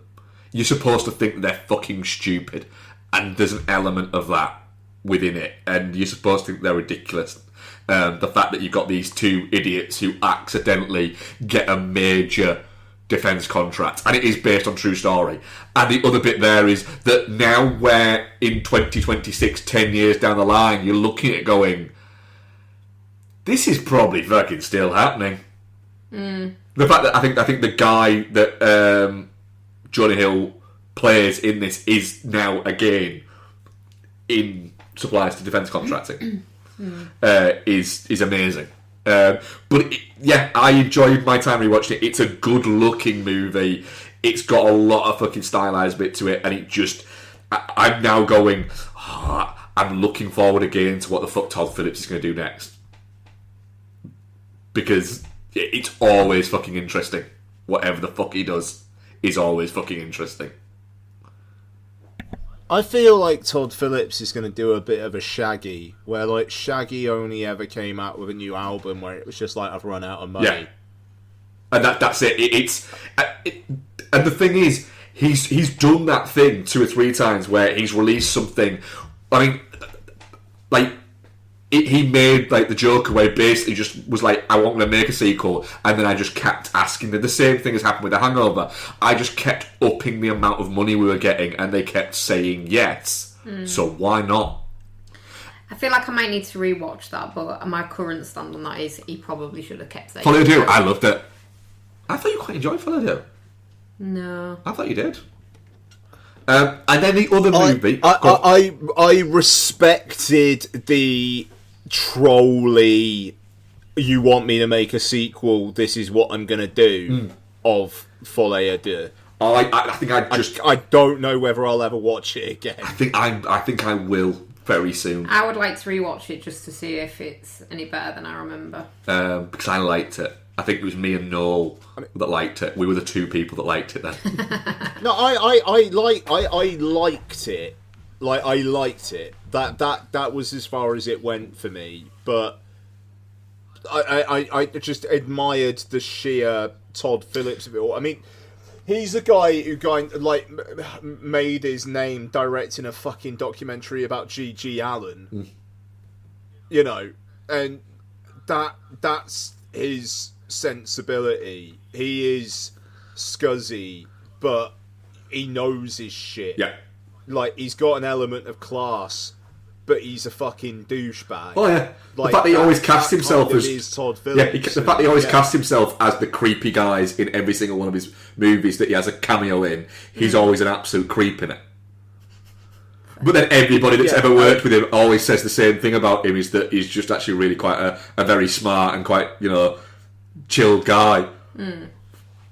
Yeah, that's the thing. He's not a Ratner. No, he's not. You know, I mean, I think I've said it before on the podcast. Yeah. The great thing is, the fact that he literally said to executives when they were offering him more money to do The Hangover Part 2, when I'm just going to do exactly the same movie in a different country. I'm like, great. And he was like, no, it's not. And then when he made the third, he went, I'm going to make an action movie and it's going to be stupid and it's going to have a Chinaman shouting, I love cocaine over Vegas. And they went, that sounds great. He's like, it's not. But it also looks better than 99% of films. Yeah. It's wild. And then, my final solo one is, yes, I rewatched Airborne. I'm not ashamed of it. At all. Do you know what? I could rewatch Airborne again tonight if I could convince you to watch it, Becky. You can't. It's a fun movie. It's got a good fun cast in it. Early Jack Black and Seth Green. Stuart Copeland does a really fucking good score on it. And it has a 16-minute, at the end of it, rollerblade action set piece that, again, is shot by Stuart Copeland. That's a really fucking good score. And it is fucking really entertaining. It's really a fun movie. It's a little bit silly when it needs to be. It has minor, like, serious bits, but never gets too over dramatic with it. It's got core message is just kind of just chill out, man. That is kind of its core message. It's just, you know, been this age is difficult enough without, you know, not chilling the fuck out. But also rollerblade. It's a fucking corker of a movie. It's Airborne. Yeah. And also, it's one of those weirdly rare movies that... so, it's... Warner used to do this, whereby it's one of those movies that was made at a time where... At a brief time where the cable revenue that movies got and the rental revenue that movies got were taken into account. And that was kind of, it was baked into the cost of them a little bit for what they had projected of it. So the cable version that went out is actually an extended cut. Okay. Because what they would do is they would knock these movies down a little bit so that they were under kind of 95 minutes, so that in cinemas they could have them showing like 5 times a day, and it would pepper out like that they could spread it out, bang bang bang bang bang bang bang bang, and it would show 3 to 5 times a day, but be finished by like 7 o'clock at night, so that they could then use the screen to have something that grown-ups could go and see. But at the same time, what they wanted to do then was that was too short for it to fill a 2-hour period on cable. Right. With adverts. So they had to stretch it out by adding like another 10 minutes into it to make it so that it could have the 20 minutes worth of... What is it? So there isn't available an extra 10 minutes cut of this movie that is out there, but because it's a cult movie, but it isn't quite cult enough yet, or isn't that there are more culty movies that somebody like Arrow, Umbrella, Vinegar Syndrome, none of those guys have quite picked it up yet, so you don't have that full cut isn't available out there anywhere. Interesting. Yeah. Do you want to do yours then? We'll do our what we've been watching together, or do you want us to just barrel through the what we've been watching together? But Ian, Do you think, guys? cool. We rewatched, and this was my suggestion, not Becky's for once, wasn't it, Bex? Yeah. We rewatched Dungeons and Dragons: Honor Amongst Thieves. I'd like to hear what you thought about it on rewatch, because I think this is your first rewatch. Second rewatch. Where I've watched it and spoken about it a billion times. It's really fucking fun. Where is another one? Yeah. I know it didn't. It kind of washed its face. It didn't do amazing. Do another one. Come on. It's really, really fucking fun. Everybody's having a great time in it. Chris Pine's a very good character actor. He's very good at comedy because he plays. He's happy to be the buffoon, and then. It genuinely, like, this got me in the cinema, but it has one of, I would say, of the past 5 or 6 years, one of the funniest moments in cinema. Is it the bit where the loop glitches? No, it's not even that bit. That bit is funny. That bit is like, that's funny in any fucking language, right? It is just funny when the loop glitches and his face starts dropping down. No, it's the bit where Regé Jean Page, who is fucking great in this, just starts walking because his characters are so literal, and then you've got Pine going, look how straight he's walking, like, What? There's a rock in front of it. What's he? No, he just walks over it. But then what Jonathan Goldstein and John Francis Daley do wonderfully is they have the next scene where they're still talking to each other, but they've still got Regé Jean Page walking in the fucking background, still straight forward. And then he literally just walks so you can't see him anymore. Yeah, there should have been another one. Yeah.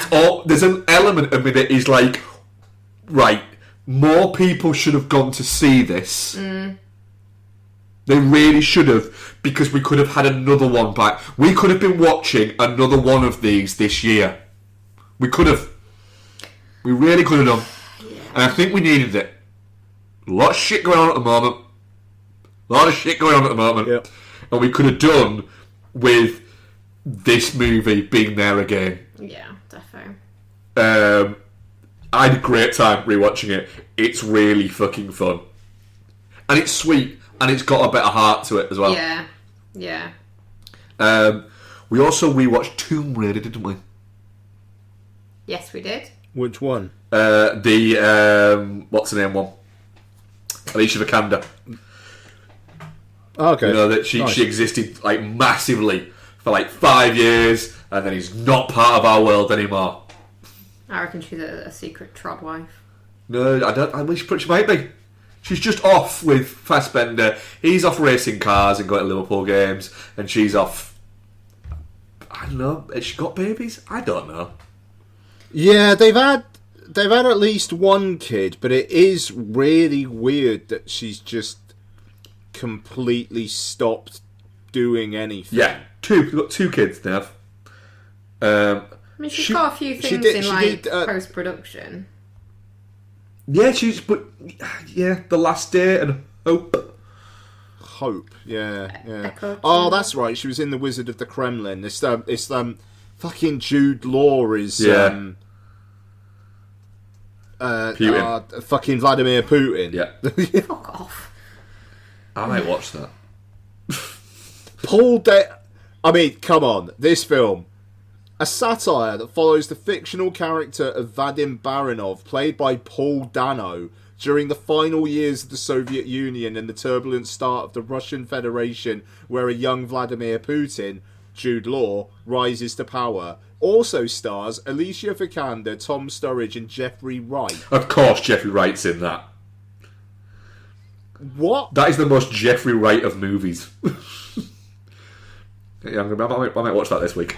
Won't have any actual fucking Russians in it. No, they don't want to get killed. I mean, it's a fair point. Yeah, but Tomb Raider, it's good. It's fun. It's got Wally Goggs in it. We're also continuing the theme of films that deserved a sequel. Yeah. And I think you pointed this out when we were watching it, Bex. It feels gamey without it feeling like, well, I'm just watching a computer game here. Yeah. But it There's does bits feel where you gamey. watch it and you're like, oh, that'd be a quick time event, wouldn't it? You're almost mentally pressing X. Yeah. We rewatched Lord of War. We did. They're currently filming the sequel to that at the moment. Yeah. Yep. Great. Where, yeah, the sequel sounds actually quite interesting. Yeah. Yeah. Where I think it's, which is one of the Skarsgårds plays his illegitimate son, who has managed to not follow Bill in his father's footsteps, but has become a mercenary and has amassed a army of mercenaries to go after him. Fair. Yeah, to take him down. But written again, directed by Andrew Niccol. Lord of War is one of those movies where I think it came out of nowhere for a lot of people and ended up just being really fucking good. It is really fucking good, to be fair. Yeah, it is incredibly watchable, and I'm almost a little bit like, I rewatched it now when I could have been watching it on a plane. This is a plane watch. Yeah. So really good. I reckon this would be a fucking great plane watch because it's about 2 hours. It's got it's funny without actually being a comedy. It's satire without it being too much sledgehammer or walnut. It's got a really fucking fun, good story. It's Cage on that balancing act without him being too cagey, but also being cagey enough that It's entertaining. yeah, it's entertaining. Yeah, and it's Ethan Hawke playing a character that you look at and go, yeah, that's the character Ethan Hawke played at that time. Yeah, I think Ethan Hawke gets a little bit lost in the mix when you're thinking back on this film. Yeah. Because the Nick Cage of it all. Yeah. But yeah, he's really fucking good in it, actually. But yeah, I mean, which isn't a surprise. really enjoy Love, and I am looking forward to the sequel, just because it feels interesting, but it also feels like time might have moved on too much between that sequel starting production and the world that we're living in right now. That's it. I don't know if I need a timely, fucking, really relevant version of it, though. No. And then our final one, I believe, yeah? I think so. Yeah. Now, we watched the Alfonso Cuarón Great Expectations. We did indeed. Oh, nice. Yeah. What did you think? Was this your first watch, Bex? I think I've seen part of it before, but not all of I'm it. fairly certain we VHS'd this early on in our relationship because I had it on VHS. Okay. So you might just not have remembered Maybe. or not watched it all. Might have fallen asleep. Might have fallen asleep. What do you think to it on a possible rewatch? Yeah, it's... See, the reason I think I haven't watched all of it before is I think I'd remember that trippy midsection, which I'm guessing is probably like a bit of a... There's a few pages in the book where it's like the whirlwind of how his life's changed, but they put it all in one ballroom. A little bit, yeah. But yeah, I think I'd have remembered that like, weird little trippy section. Yeah, no, it's really good, and I said to you at the time, like the makeup and hairstyling and costuming people, like if they didn't, should have got awards for this, because the fact that, like, obviously the kids are played by kids, but the fact that the 18 to 20. Yeah. 18 to 40-year-old. They age them subtly and gradually, but visibly, really, really well. the exception apart from Ethan Hawke's wig in the first bit, when he's like the first Ethan Hawke iteration. She's a knobhead. Yep, she's a knobhead in the butt, though. She's so... I said to you, then when we finished watching, she's so 90s coded. Oh, she's 90s hot. Like, even now, though, she's 90s coded, but, like, at the time, it's just like... There we go. That's what year it's set in, obviously. Yeah. But yeah, she's very good in it. I think it's easy to forget that Gwyneth Paltrow used to be an actress. I think she forgets that sometimes. Yeah. she used to actually be really quite good, and now she just turns up, turns in lazy performances or does goop. It is the worst thing that ever happened to Gwyneth Paltrow, was winning an Academy Award for a movie that she should never have won an Academy Award for. Was that Shakespeare in Love? Yeah. What a bag of shit that was Yeah. as well. But yeah, really, really good, to be fair. It's a really good... Ethan Hawke's very good in it. It's everybody in it is very good. And you've got that De Niro kind of like cameo, not quite cameo, but support. It is a very and performance. Yeah. For that, if you were to go, what defines an and performance? I think you could go watch Great Expectations with De Niro and watch De Niro in that. It is that, and he was doing like these. He was cropping up in these things towards the late 90s. Where he did little bits like this in quite good movies, and he was working with like interesting directors and bits like that before you had, the fact that he kind of like moved into a little bit more sort of comedic elements in the early 90s. But he's really good in this as effectively the beneficiary. Beneficiary. There, you've got. It's a really great term from him there, and it's almost like a little bit like you watch it going, fucking hell, Hawk's really good in it, Paltrow's good in it, Hank Azaria is good in it, Chris Cooper's good in it. But then you've also got, and Chris Cooper's always good in things, but then at the same time you've got De Niro and Anne Bancroft, who every time they're on screen are just holy fucking shit. I mean, Anne Bancroft steals the fucking movie as essentially Miss Havisham, but she's called Miss Dinsmore in this one. She's giving Grey Gardens in this, isn't she? Yeah. Yeah. But it's a fucking incredible performance in it. She nails the fact that she warns him. She warns Finn about it. And then calls back on the fact that I warned you and you still did it. Do you not see what's wrong? And then has the immediate regret of the fact that what she's done is she's put her misery onto somebody else. Yeah. And immediately, it didn't make her feel better. No. And she instantly regrets it. It's Great Expectations is a really good story. But this is a really good adaptation of it, and it looks fucking great. If this was released now, I was thinking about when we were watching it, I was thinking, if this was released now, it would be the equivalents of the people that were in it. It would be like, people would be going, oh, yeah, this is so much more interesting than Wuthering Heights, which is a movie that I liked. But it would be, that's... has a stylishness to it. It has a verve to it. It feels like that. There's enough going on. I really enjoyed rewatching this, actually. Yeah, I think Dickens is probably. I mean, don't hate me, feminists, but like the Austen and Bronte stuff is just so fucking flat and boring. And then like Dickens stuff, I think he just gets kind of. Oh, what, the Christmas Carol guy?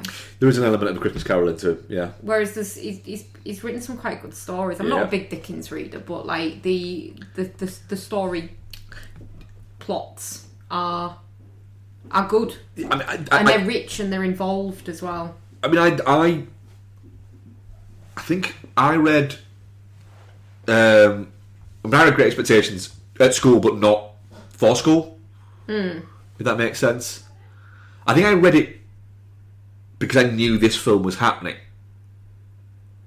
And because I was very much in my I'll watch anything with De Niro in it thing. And so I knew this was going to happen, so I wanted to watch it there, I went to read it there. But I completely forgot until we were rewatching it last night that it was Alfonso Cuarón.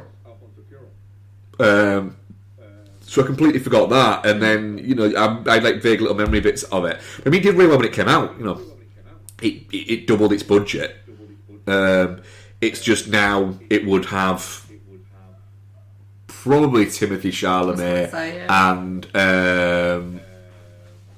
Elle Fanning. No, she'd be too old, wouldn't she? No. Timothée Chalamet's 30. No, but he looks about 15. When he ain't got that stupid little fucking tash going on. Elle Fanning is 3 years younger, I think, than Timothée Chalamet. I think she could pull off 18 though. I mean, she's the same age as Gwyneth. Well, yeah, let's say them two. They're theoretically, yeah. Yeah, it'll probably be them two. Will probably get cast in it. Oh, I think I'll stick with the Ethan. It's good film. Yeah. What have you been watching here?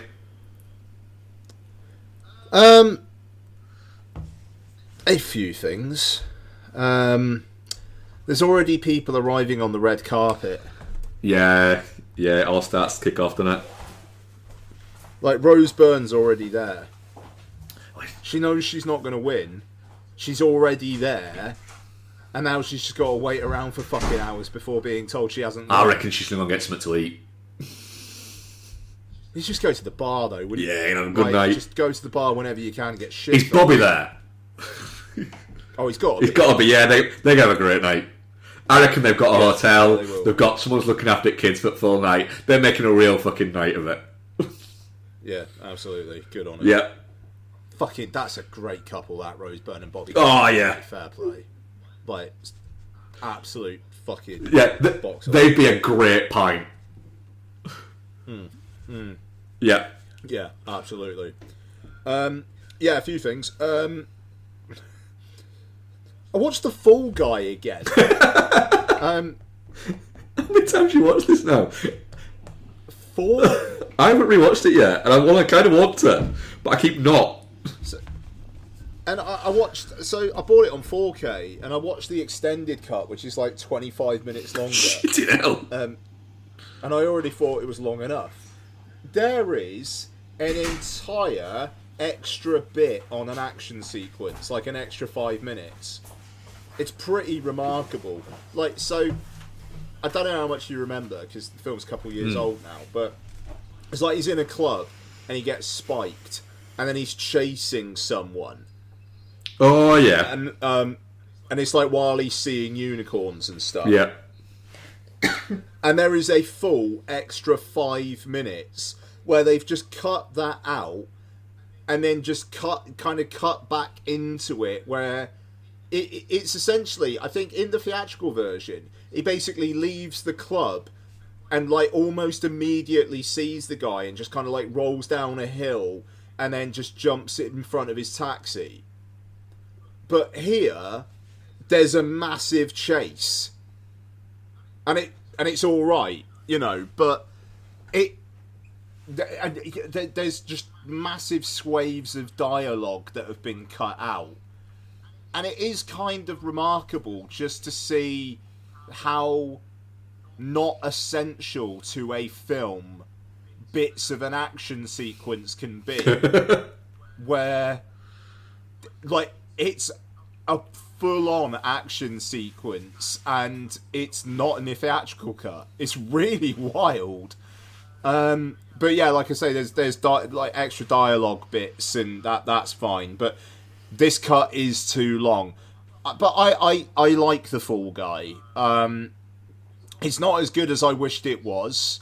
And the end action sequence there's too much happening in that. You've got Ryan Gosling trying to get Aaron Taylor-Johnson to confess to the murder while he's kind of forcing Aaron Taylor-Johnson while he's like doing the stunt. And you've got the stunt people all going after like the bodyguards.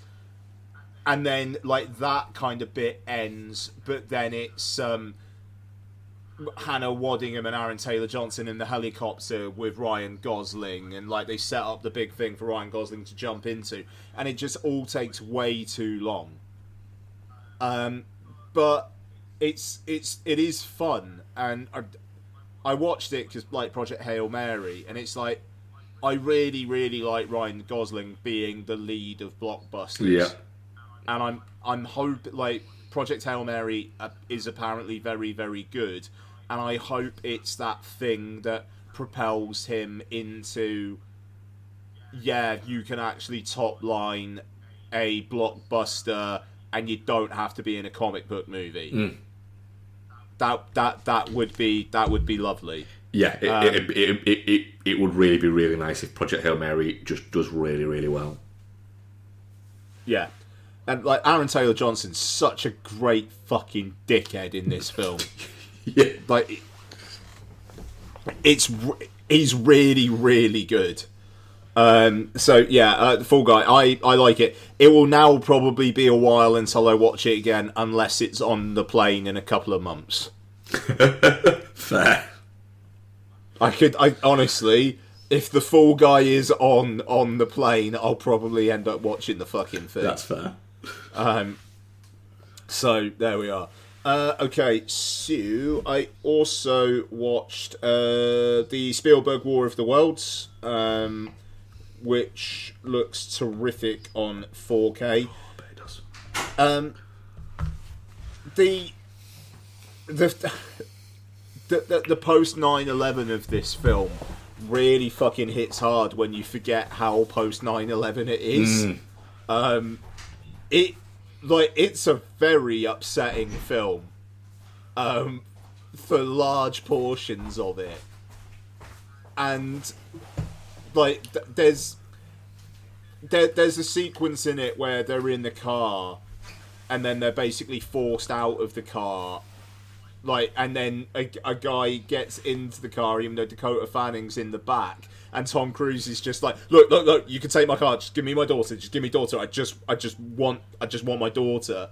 And then he drops a gun, and then another guy picks up the gun, and then Tom Cruise and family are in they run to a diner, and you just see in the background the guy with the gun like just get on top of the car and just shoot. And it's this real, like, yeah, the aliens are there, and it was a real surprise, and humanity's just going to shit quickly. The like nature of it, and that bit's got nothing to do with aliens. It's just people, and it very, very well done. Dakota Fanning is ace in this. The lad, Justin Chatwin, is awful. Yeah, he's really bad. And that really does hurt it. But yeah, I like the focusing on them, and it's like Tom Cruise is not gonna save the world. Like 10 years later, Tom Cruise in this film would have saved the world. But it ends up like really just a real small part of it. Yeah, like he does say to an army guy, look, the birds are landing on the tripods, like the force fields are down. But somebody else would have figured that out anyway, you know. But like, you know, Final Reckoning, he's basically Jesus. So, yeah, you know, there's a difference. So yeah, War of the Worlds, cracking film. Apart from the kid, the teenage boy kid. Okay, I watched War Machine, which is the Netflix original that no one has watched. Directed by Patrick Hughes, who directed the one of the Expendables. I think he might have done the Expendables. I think he did do the Expendables. Yeah. Yeah, but he also did that film that we watched at Fright Fest, Red something. That was like where he got his, like he made his bones. Red Hill. Yeah, Hill. Red The Hill. one with the guy from True Blood in it, is it? True Blood. Ryan Quanten. Yeah, it was actually quite good, wasn't it? To be fair. Yeah, not bad. Yeah, quite enjoyed that. Expendables 3 it was. He did the Hitman's Bodyguard ones as well, didn't he? That's it. Yeah, he did both the Hitman's Bodyguard films and the Man from Toronto. Yeah, so I don't mind him actually. Solid fucking action director, right? Is it garbage? So this film, I mean, the tagline is "All grit, no quit," which everyone needs that. Yeah. So basically, the first 20 minutes and the last 20 minutes feel like they're being a parody of the most hoorah American military let's get some stuff you'll ever see. So it basically opens with a bit of a flashback where it's Alan Ritchson in the lead role and a jump scare cameo surprise Jai Courtney. They are brothers in two different military units who are ambushed, and then Jai Courtney is like, we got to be part of the Rangers. We got to be. They're the most badass. Blah blah blah. And then Jai Courtney gets killed. And then Alan Ritchson is like, yeah, okay, I'm going to be part of the Rangers. So it's like 15, 20 minutes of Alan Ritchson basically being the Terminator, trying to get into this Ranger program, while Dennis Quaid and Esai Morales are like talking at each other. You're really, really good, but no, like you're really, really good, but you're not a leader, and no one likes you. And you're really, really good, but you're also psychologically cracked. But you're really, really good.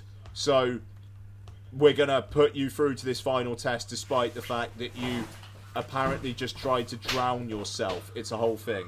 So then he and these other recruits are on this thing where they've basically got to do like this military exercise and get to the end of it. However, during the opening 20 minutes, there have been news reports of an asteroid headed towards Earth.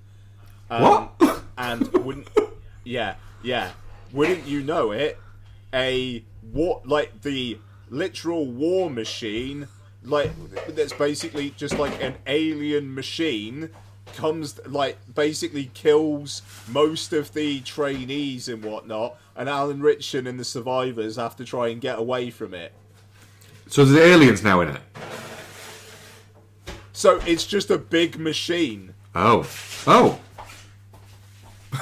But they've got to try and get away from it, and it's like Alan Ritchson slowly bonding with these people. Is it a computer game? And then sounds like a computer game. Most of them get killed. Yeah, a little bit, to be honest. But then, so spoiler alert for War Machine, right? 20 minutes from the end of the film, he blows it up. You think it's done. And then he gets back to the base with the one other survivor on his back. Yeah, everybody else is done. And then the whole world, these war machines have been landing. And Alan Ritchson's like, yeah, but I found its weak spot.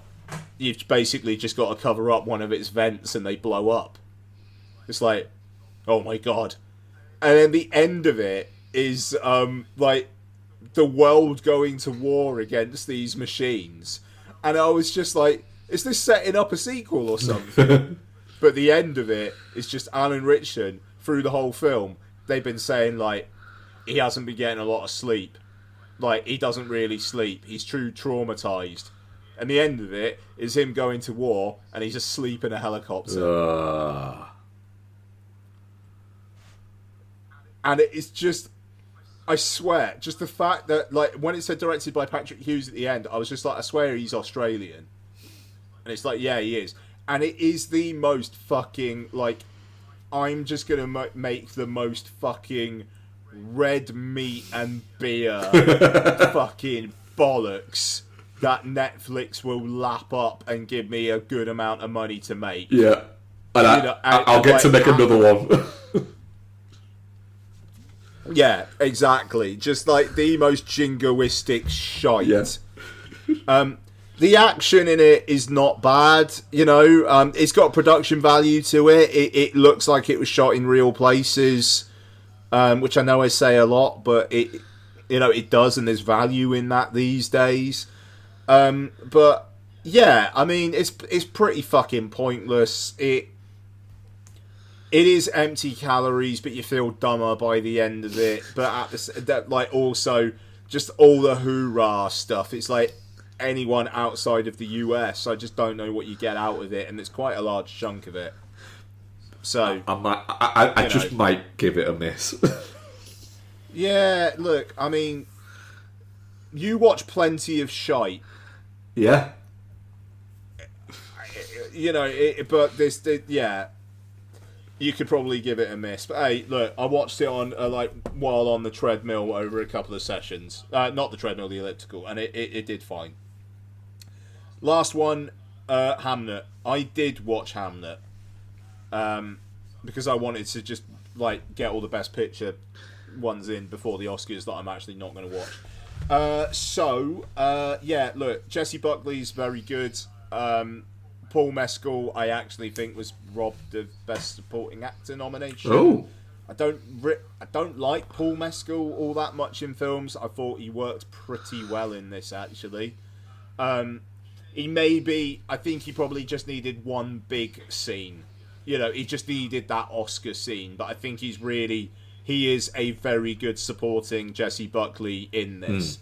The child loss stuff is super, super tough to watch. It's well done. The imagery associated with Hamnet's death and callbacks and stuff that are done through the film to things that he says and the experiences that he has with his parents are really well done and affecting. There is also, like, the first 20-25 minutes is basically like Shakespeare kind of courting his wife, and everyone's like, yeah, but she's a witch because she spends time in the forest and like talking about herbs.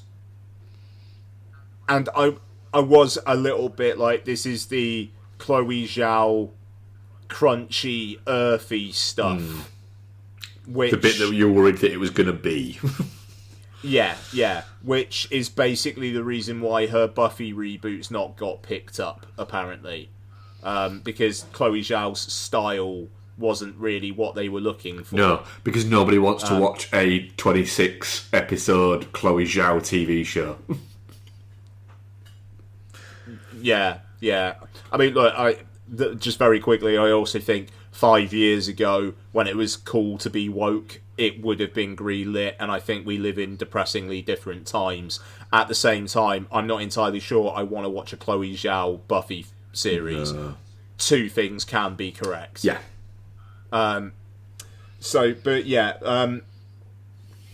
It is good.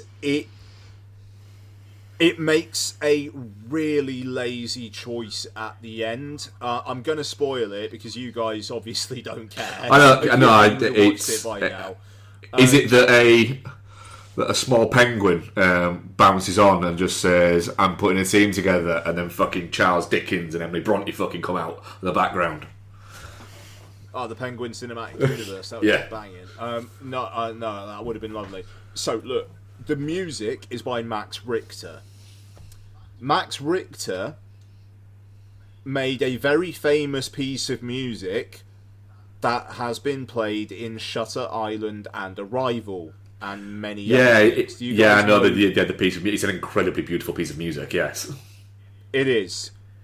Is that used? And they play it over the end of the film, not the credits, but the imagery at the end of the film. And it is basically Max Richter just going like, I can't compose anything better than this, so I'm just going to add this in here. Yeah. And there is an air of this film of, I am going to make you cry. I'm going to. Yeah, it's On the Nature of Daylight, that musical piece, isn't it? Mm-hmm. Which is amazing. Yeah. And in Arrival, they use it at the start and at the end, and my fucking god, does it work. And it works here as well, but it is just... It calls itself out too much in its intention of, I'm going to make you feel sad. And it feels lazy, and it makes elements of the rest of the film feel, a bit lazy. But it's really powerfully acted. It is a very, very good film, but it's also one that just at the end there is like, yeah, okay, you are being worked into feeling this stuff, that the acting is actually powerful enough to you don't also need these extra bits just to twist the knife. You're all, I don't know. I'm already shagging Jennifer Lawrence. You don't need someone to like whisper in my ear, "Hey, did you know you're shagging Jennifer Lawrence?" Yeah, there's that. Yeah. I will get to it. It's good, but it's good. That first 20 minutes is a little hard work, just in terms of like getting over the hill. Oh, she's one with the earth, is she? And she's a bit mysterious and witchy because of that, is she? Oh, yeah, a bit. Yeah. But hey, look, it is good. It is more deserving of a Best Picture nomination than F1. It is. But does it have more chance of winning? No, that's the thing. They both have as much a chance as winning as each other, which is very funny. Yeah. Right, that's me. Any questions for this week? Yes, Dylan sends us, I'm having surgery on Wednesday and I reckon I'll be back home and just about recovered enough on Thursday afternoon to watch something. So testing Mark's ability to categorise films by days of the week, what is a good post-ear, nose and throat surgery on a Thursday afternoon suggestion? Oh, right, and it's not just because I have watched it this week, Fucking Airborne, but Mark. genuinely, it is Airborne. And it genuinely is that. Because it's fun, it's funny but isn't going to make you laugh out loud, which is going to hurt if you're in that situation, which rules out something like Fletch. But it will get you at the end when it has that, I'm going to say it again, that 16-minute rollerblading scene. Also, I know that Dylan will appreciate that.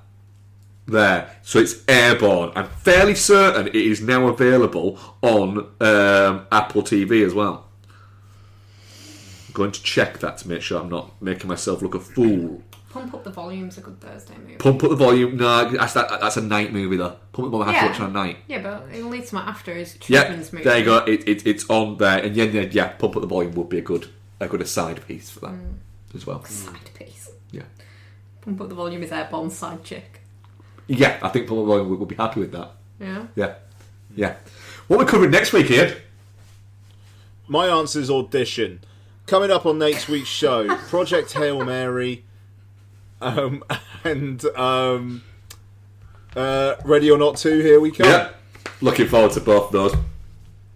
I'm not looking forward to films anymore. I'm fucking. Is that what she says in Audition? It is, yeah. Oh, it's horrible, isn't it? I don't think I could ever watch Audition again. It's good as Audition. It's good. I don't ever need to watch it again. I just remember in film studies class once being asked what was a film that gave me a visceral reaction, and I said Audition, and I threw up. And the lecturer looked at me and said, "That's not quite what I was going for there, but yeah, all right." It's fair. It's fair. Right. We're going to go off and eat some food before we watch an entire Oscars, aren't we? Yeah, man. Yeah. Right. I'm not hosting. I don't need to do this bit. No. No, you're not. But you know, you've taken it that far, so you may as well finish it now. Right. Thank you very much, Rebecca. Thank you very much, Mark. Thank you very much, Ian. Thank you, Marcus. And thank you very much, listeners. We shall speak to you next week. And goodbye. Arrivederci.